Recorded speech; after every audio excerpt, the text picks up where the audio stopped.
So, hello, and I bid you several welcomes to What You Need Is a Damn Good Listening To. Hurrah! With me, Chris Grimes, and more importantly, Sara Hollamby. Woohoo! And Sarah, how are you today? I'm very well indeed, thanks, Chris. And can I say that you're what I need is a damn good listening to. I prefer whistling. It's a very catchy acronym, isn't it? Well, Have you if you noticed? meant it in that acronym, why WDI, whatever the acronym is, so are you teasing me that it's not a good acronym? Correct. Yes, anyway. So, Anyway, yeah. thanks for that observation and feedback. And also, Sorry, we're starting off with a bit of a negative. No, yes, and I love you for that. And by the way, what I've always enjoyed about you, and you've got a really acutely attuned, no nonsense, it's an attuned bullshit-ometer, which I really enjoy in you. In the many laughs we've had in the time we've worked together. And did you know, that's true. I first became aware of you because you were known as the stylist within Working Voices, and you sorted me out circa 2010. I've always looked sort of slightly left of munter in a suit, and I remember you said you need to go to Jaeger. And that's right. I remember that. That was our first foray, or your first foray into Working Voices, wasn't it? Yes, I sort of arrived with slightly comedy. It's thinning a bit now, but sort of stand hair. And you sort of looked me up and down and just sort of thrust me into Jaeger, and I came out with a suit. And you look smart for a nanosecond. And then what happened, Chris? No, you're absolutely fine. All good. I love that. And again, by the way, I Googled you before we started today. Oh, God. Really? Brilliant. Why? You are known on the IMDb database thing for being in two films, Into the Darkness and Second Thoughts. Oh, gosh, yeah. And before you tell me about that, I thought, well, those are very logical films, because if you're going to go into the darkness, yes, Second Thoughts. That's true. Into the Darkness. Gosh, that was years ago. That was a great, it wasn't a good film at all. It was a funny experience, though, I have to say. I'm racking my brains now. There were quite a few girls in it. We had great fun. Donald Pleasance was in it. We went to Malta. Yeah. And then it kind of all went a bit wrong. I was murdered halfway through. Not really, obviously, in the film. I thought I did a fabulous murder scene. But it ended up where we weren't paid. Oh! Yeah. Which is why you had second thoughts. Exactly. However, it was a very memorable experience, and I made some very good friends from it. And it was a laugh. We did have good fun. So if I think of it as a bit of a fun holiday, it wasn't a holiday actually, but at all. But there you go. These things happen, don't they? These things happen. What you've just said utterly sums you up. We had a laugh and it was good fun. I've experienced that every time I've worked with you.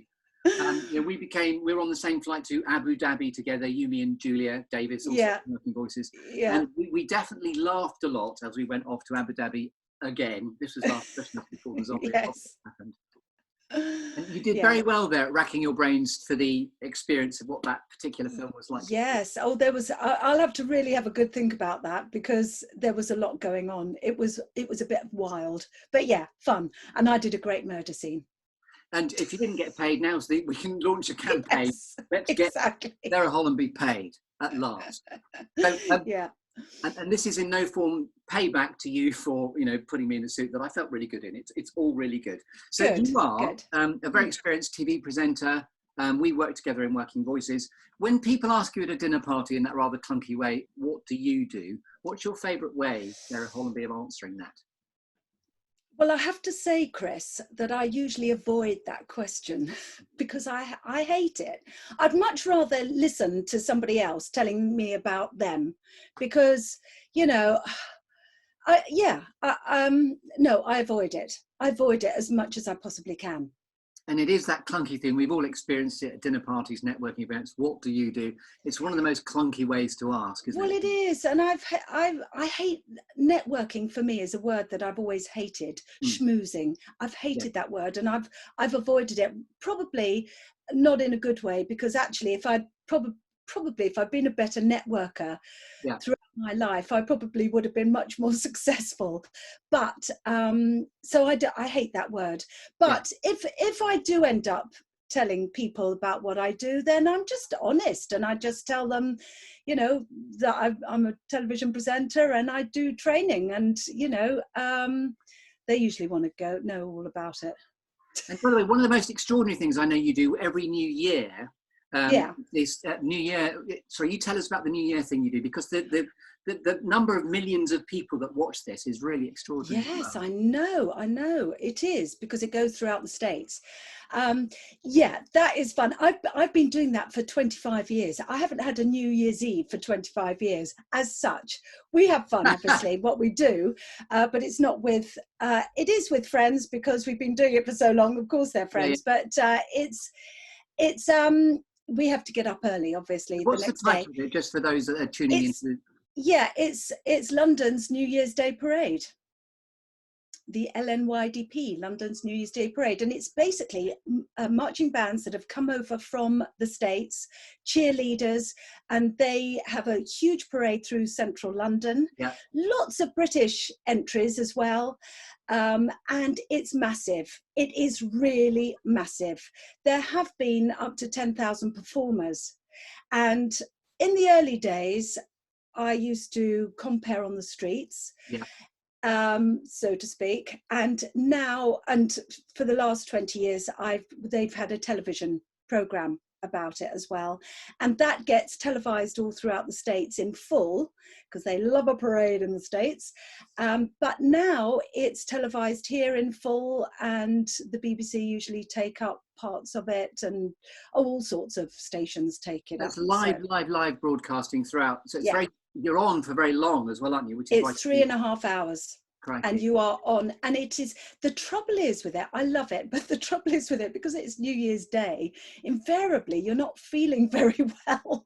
And I've had so many times where I've felt so awful, but you just have to go for it. You have to really just give it your all. So the numbers are pretty, viewing figures afterwards. So what sort of figures do you know that tend to tune into this? Oh, well, it's mainly the States, of course, but I mean, they say it's something like 350 million. It's just ridiculous. I know. Wow. Don't know where from, but you know, the Americans do love a parade. I mean, I've got an American friend, and she always tunes into it. She lives here and has done for 30, 40 years, but she tunes into it here because she loves a parade. So have you been recognized in the street for that particular job that you do? No. Well, maybe you need to go to Don't America. worry. No. But we have had some laughs on it, I have to say, because it's live. You know, invariably things go wrong. Yes. Well, always things go wrong. I mean, there was one time that, and I hope they're not listening, but there was one time that the guys in the television station, let's remember that it is New Year's Day. So you've got a small crew in the television station, if anybody, who's, you know, there's just somebody there overseeing it. Anyway, they basically put the wrong plug in the wrong hole. So all the output that was supposed to be going out didn't, and all the stuff that wasn't supposed to be going out did. So I'm sort of, I didn't even realize this until I saw on Twitter all these messages saying, Sara Hollamby's presenting is just gone off the roof. It's brilliant, or something like that. And there's a picture of me in my hat, because as you can see, I've got very curly hair. On New Year's Day, it usually goes like this, woof. So I usually wear a hat in between filming bits. And I'm standing there like this, in my hat, like that. And they'd obviously put the stuff that wasn't meant to be seen out. And it was, oh my God, I couldn't believe it. It was terrible. I mean, luckily I wasn't sort of being derogatory about any of the bands or anything, which can be known going past. But you know, it was interesting. Put it that way. Let's leave it there with a brilliant cherry on the cake there. It was interesting. Let's leave it there. So in preparing for what we're going to talk about, there are some storytelling archetypes we're going to have an exploration of.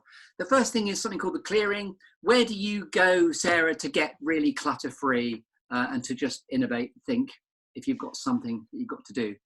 Yeah, I've got a play. I mean, I love walking, so I love walking on my own. That's a really good time to think. But there's a place in a park near me called Dew Pond, D-E-W, Dew Pond, and it's a big pond. It's not like a little pond. It's sort of halfway between a pond and a lake, really. But it's surrounded by reeds and willow trees.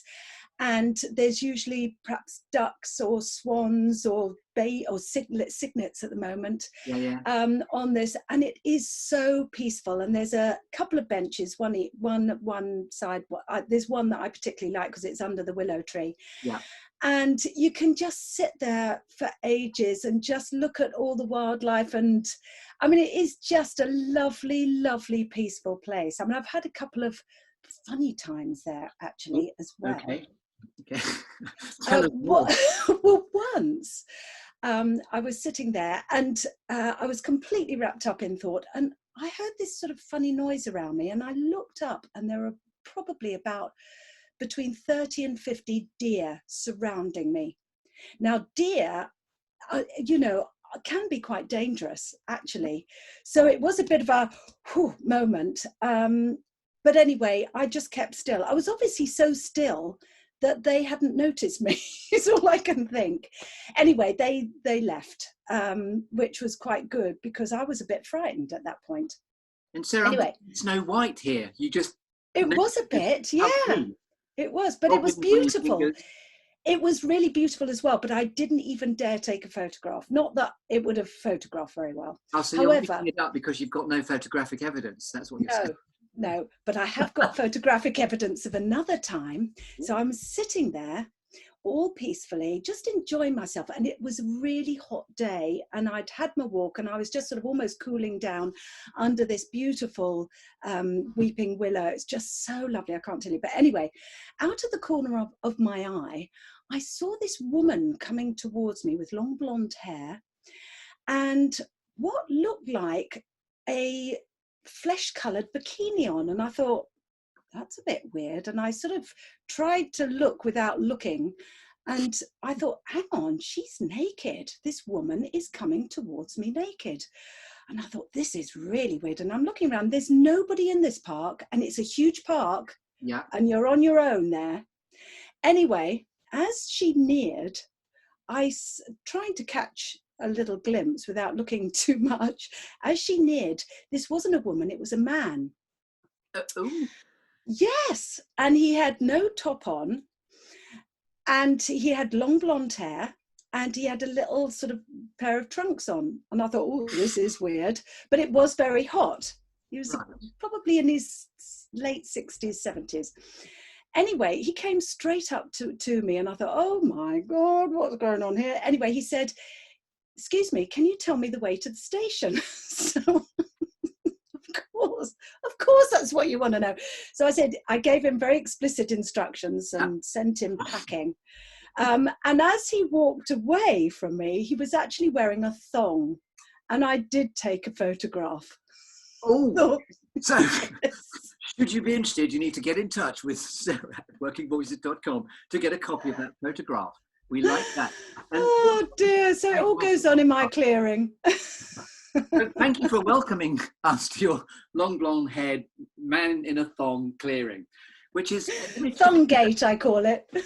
So moving on then in your clearing, before we spoke, I did ask you if you'd be willing to have a look at an exercise which is called 5, 4, 3, 2, 1. Yeah. We've had about 5 minutes or as long as you needed.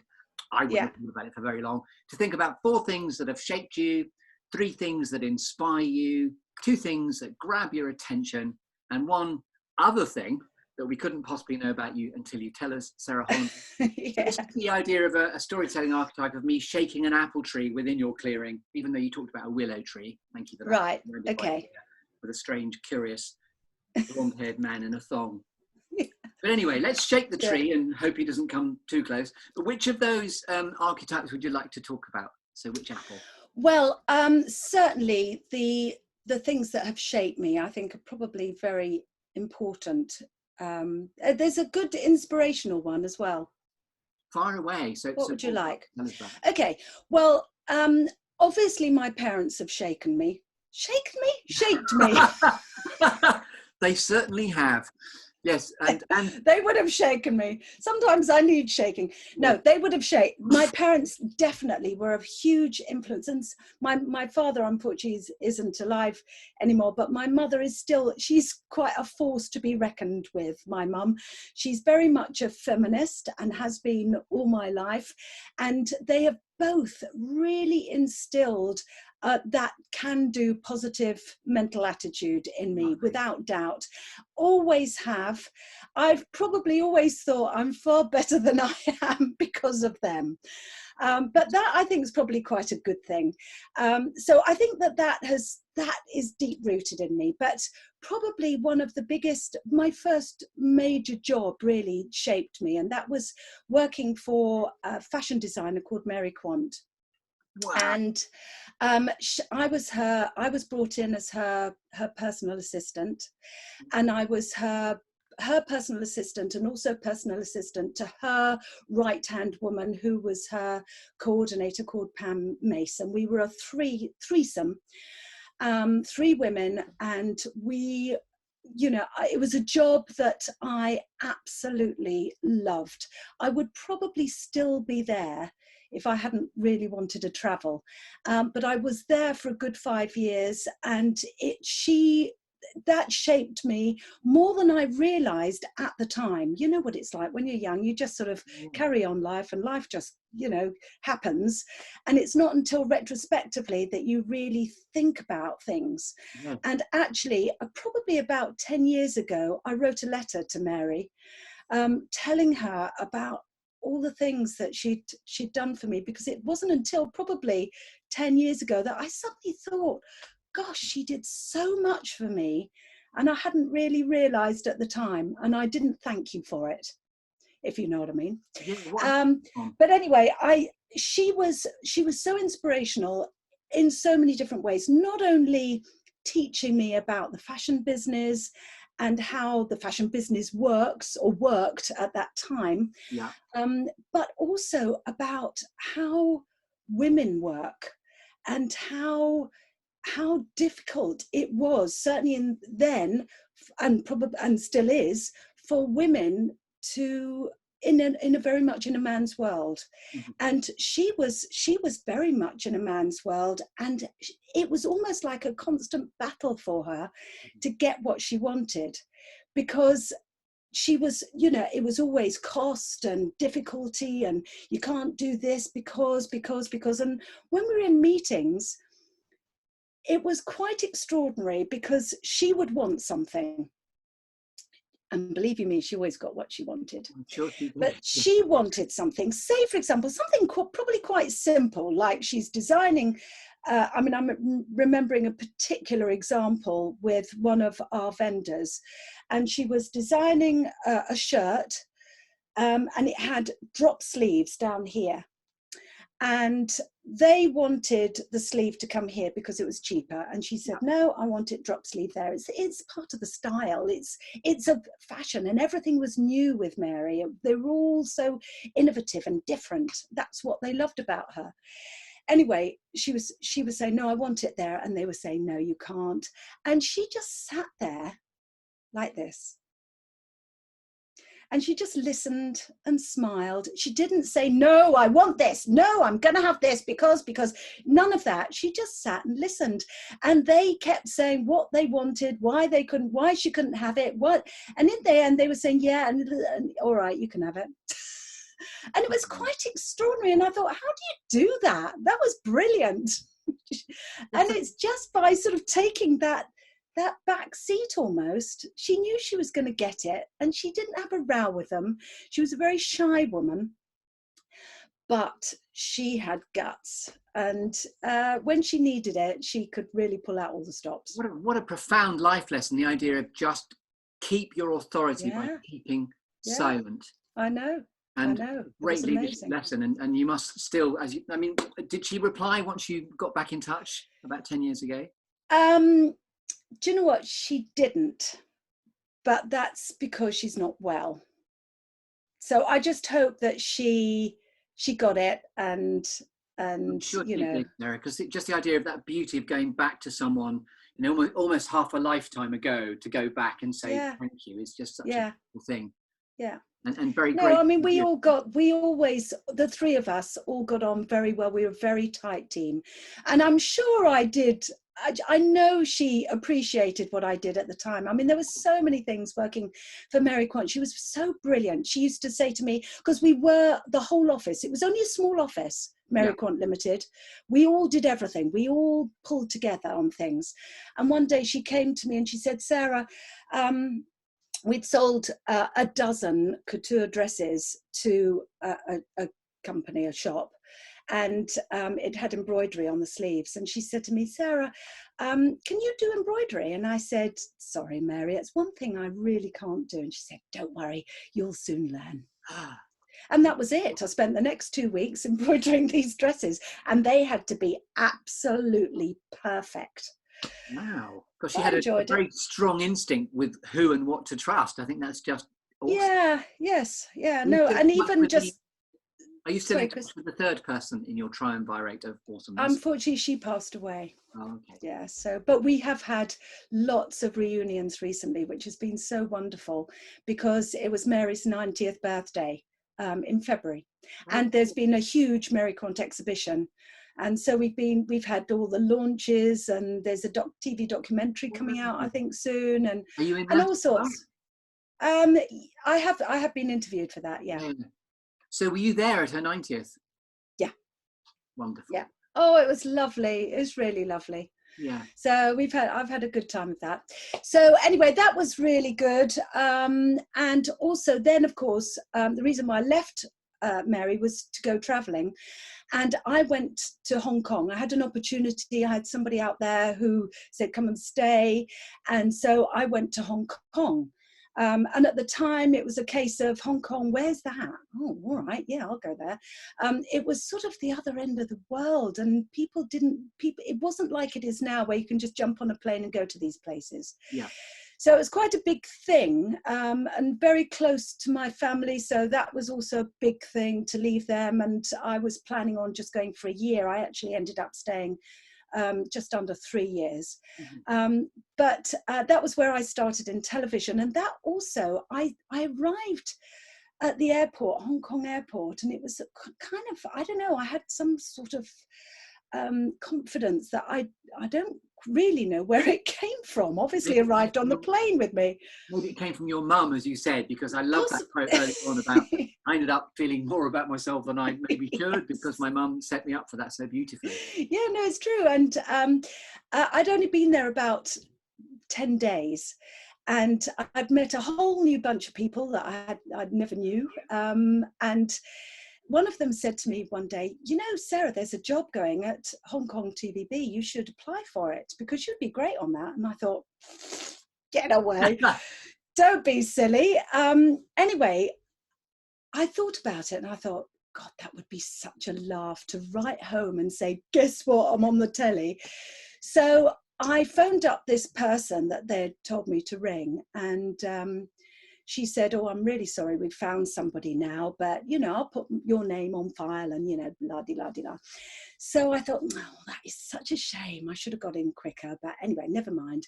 And I was like, you know, that proverbial dog with the bone. I couldn't let it go. So I actually just got hold of a few Hong Kong dollars, of which I hadn't got many, got in a cab and went to the TVB studios, which I was imagining were like a little shed with TVB written on the top, you know, comic style.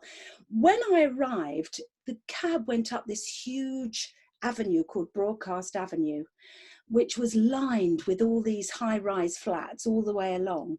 And at the very end was these massive studios.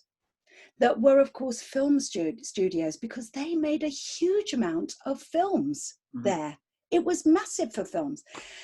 Anyway, so of course the heart's thumping, and I went into receptionist and just said to the girl, "Is Isabel you there? Only I just happened to be passing the door, so I thought I'd pop in." Wow. Do me a favour. It's right over by the Chinese border. Yeah. Anyway, so this woman saw me very sweetly, and we had a nice little chat in their reception.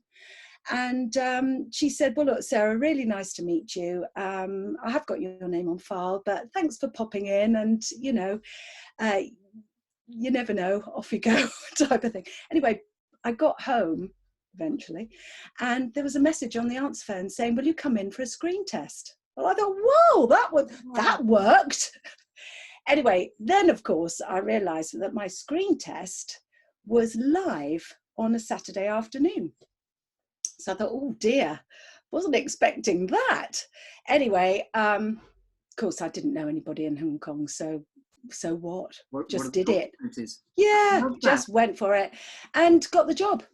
And then, you know, for me, Hong Kong was great because I just learned so much.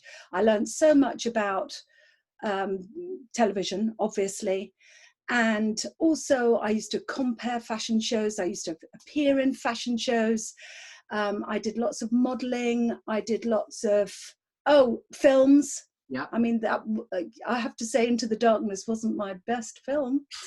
I did a very good one in Hong Kong, and all sorts. So it was great fun. I just a lovely through line throughout everything you're describing of just this sort of yes and window of opportunity. Let's see what happens and let's have a laugh with it. Yeah, it really was. That was a great opportunity. And any time that I haven't taken up an opportunity, I've sort of regretted it.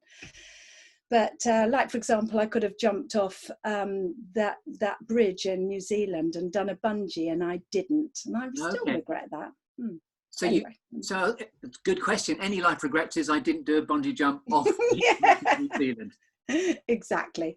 So that was, and I think you're right. That can-do attitude has carried me with so many things. I mean, if that had happened in the UK, well, for a start, I wouldn't have just written to a TV station or rung them up. If I may say, you've been doing a sort of metaphorical bungee jump all your career by the sound of it. Assuming that the elasticity of your confidence will pull you through, coming full circle back to how your mum sort of hoofed you out the nest to get you to fly. Yeah, that's true. And she still does. And was your father a similarly galvanising force in it was him who made me apply for the Mary Quant job.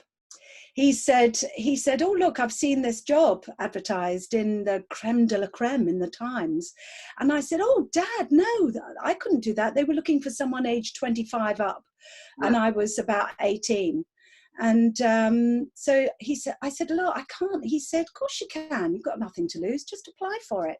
There is that lovely quote, which is often attributed to people like Richard Branson, but I've also heard it, Abigail Ahern, who happens to be an interior designer. And it's the quote of, if in life you're asked to do something and you don't know how, say yes and then work it out later. Yeah, no, exactly. Oh, well, I'm a firm believer that most people can do almost everything. I mean, I wouldn't pretend that I could, conduct a lobotomy on somebody, but or even be an astronaut or anything like that. Yeah. But I think you can put your mind to most things, to be absolutely honest. If you really want something, you can do it.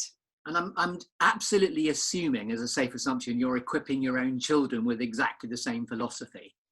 Well, I would hope so. I hope so. My son, he sometimes is a bit too realistic on things. And I think, look, give it a try. You've got nothing to lose. And it's true. You really haven't. You've got nothing to lose. Try it. So if it doesn't work out, it doesn't work out. What matters? Yes. Very inspirational of itself, what you're saying. It's beautiful. So we don't even need to ask you for your favourite inspirational quote, actually, because you are being inspirational all the way through. It's lovely. You bring such a depth and wealth and breadth of experience into the clearing we've described, Mm. sharing common also is the working voices stuff. What would you say now in the space you currently work is what you most enjoy doing? What's the alchemy or the gold that you like to bring? Oh, well, I love presentation skills, of course. I just love it because it's what I really know well, or I feel I really know well. Yeah. And so hopefully I do bring a bit of experience to it. And, you know, over the years, I've learned so much. And again, half the time I didn't realize what I was doing. You know, when I'm presenting, and I'm, you know, perhaps looking, doing a video, talking about stuff, perhaps it's on auto cue, talking about stuff, I have no idea what I'm really talking about. I mean, obviously I've read it and I feel as if I know it, but you don't, because you're just saying the words. And sometimes, you know, there are things that I think, look, is this how I'd say it to my friend? No, of course it's not. So come on. So I'd say, look, can we stop this and let's do it again? Because you've really got to speak to the person as your best friend, whether it's on camera or whether it's actually to a huge audience.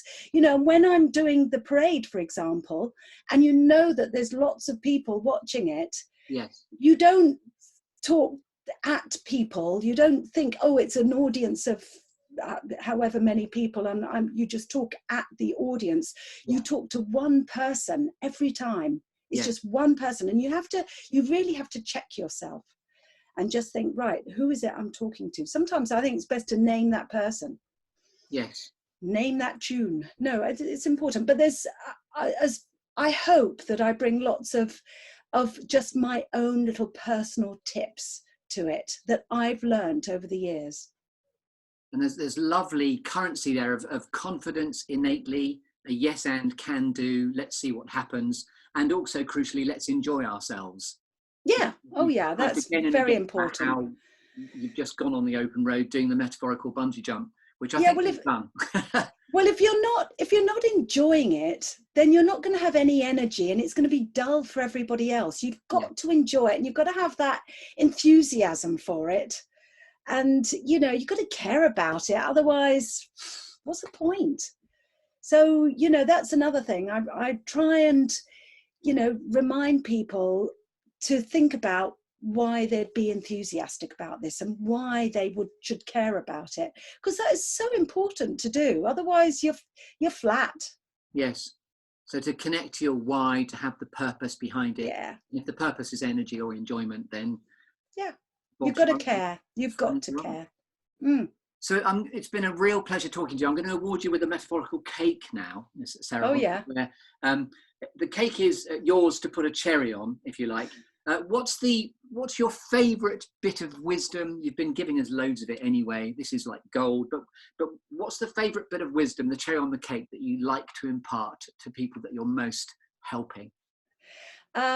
Well, the one little short saying that has probably gone through my life, that I always think is, go for it.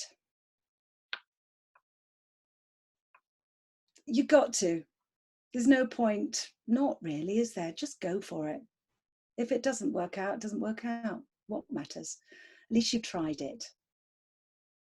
Sara Hollamby, you've been an absolute delight. This has been What You Need Is a Damn Good Listening To with Sara Hollamby, and thank you so much for taking the time to chat today. Thanks, Chris. I've enjoyed it. No, it's been great. Thank you.